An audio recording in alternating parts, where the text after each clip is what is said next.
Welcome back. We do have other news tonight. Hoosiers are flocking over the state border to buy marijuana legally in Michigan and Illinois. Many of those people admit they're bringing that marijuana back over here to Indiana. That's what 13 Investigates discovered last month. And that report caught the attention of Indiana State Police. Tonight, our senior investigative reporter Bob Siegel shows you how police are now responding. These long lines in Michigan and Illinois are for marijuana. All right, come on in, guys. And 13 Investigates found lots of these customers are actually coming from here. Indiana is 100% our #1 out-of-state customer. They cross the border with it. They sure do. And that's why most of the people we met asked us not to show their faces, because they admit what they are buying legally in Michigan will soon head south to Indiana, where marijuana is not welcome. Where are you going to use it? The safety of my own home. What message would you have to those folks who are driving over the border, buying marijuana, and bringing it back to Indiana? Don't get caught. Don't get caught. In Indiana, that substance is still illegal. Doug Carter is superintendent of Indiana State Police. He contacted 13 Investigates after watching this video, and he says it's not a surprise. State police have been anticipating more marijuana crossing the border. Yes, that was all expected and anticipated as we watched what's happening around the state of Indiana. But he says so far, state troopers have not seen an increase in arrests or traffic accidents linked to legal marijuana sales in neighboring states. The reality is we haven't seen an uptick, and we were kind of expecting that, but we have not seen it. Is there extra patrolling going on now along the Michigan and Illinois borders? Oh, no.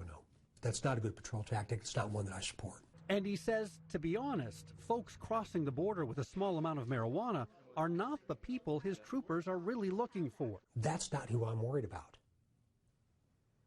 I'm worried about our kids. I'm worried about the people that are going to be feeding this poison to this community, to these communities around Indiana. That's what I'm focused on. In other words, state police are most interested in stopping suppliers, the people illegally shipping methamphetamine, heroin, cocaine, fentanyl, and other opioids to Indiana. That's not to say the superintendent is not also concerned about marijuana, and he does not want Indiana to legalize it. I just don't think anything good comes out of that. He says state troopers already have a hard enough time dealing with drivers impaired by alcohol. 35 years in this business now, and I can go back and remember that smell of alcohol. You know, at 4 o'clock in the morning and those 2 dead bodies inside that car and broken glass and blood.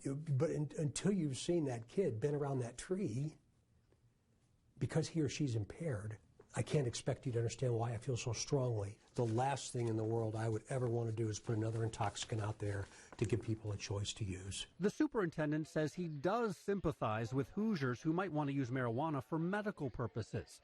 But he points out why someone might be in possession of marijuana doesn't really matter. Just because I'm the superintendent of the state police doesn't give me the authority to decide which laws we will and which laws we won't enforce. It's illegal in Indiana until the Indiana legislature says it's not.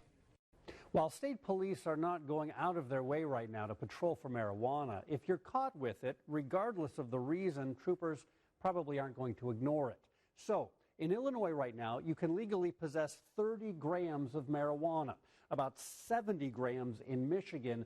Indiana, it is still 0.